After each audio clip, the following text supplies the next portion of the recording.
Hi అండి. రీసెంట్‌గా కాన్పూర్‌లో hair transplant చేయించుకున్న తర్వాత ఇద్దరు వ్యక్తులు చనిపోవడం జరిగింది. ఇది చాలా దురదృష్టకరం. ఇది ఎందుకు జరిగింది అన్న దాని గురించి వాళ్ళు విశ్లేషిస్తాను.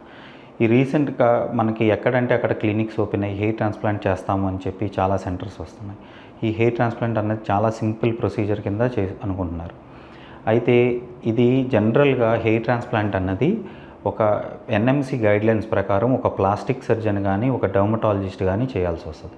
అదే డెంటల్ కౌన్సిల్ ప్రకారం ఒక ఓఎంఎఫ్ఎస్ సర్జన్ కూడా చేయొచ్చు అని చెప్తున్నారు.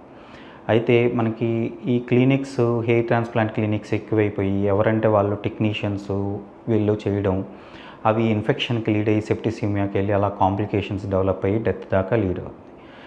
ఇది జరగకుండా ఉండాలి అంటే everyone who wants to get hair transplantation ఏంటంటే ఒక ప్రాపర్ సర్టిఫైడ్ డాక్టర్ దగ్గరికి వెళ్ళాల్సిన అవసరం ఉంది. ఎక్కడంటే అక్కడ చేయించుకోకూడదని తెలియాలి. సర్టిఫైడ్ డాక్టర్స్ దగ్గర ఇలా జరగవా అంటే జరగచ్చు. కానీ వాటిని యాంటిసిపేట్ చేసి వాటిని ఎలా ట్రీట్ చేయాలి, వాటి కాంప్లికేషన్స్ నుంచి ఎలా బయటికి తీసుకురావాలన్నది ఒక సర్టిఫైడ్ డాక్టర్స్కి తెలుస్తుంది. So be wise in selecting your hair transplant surgeon. Thank you.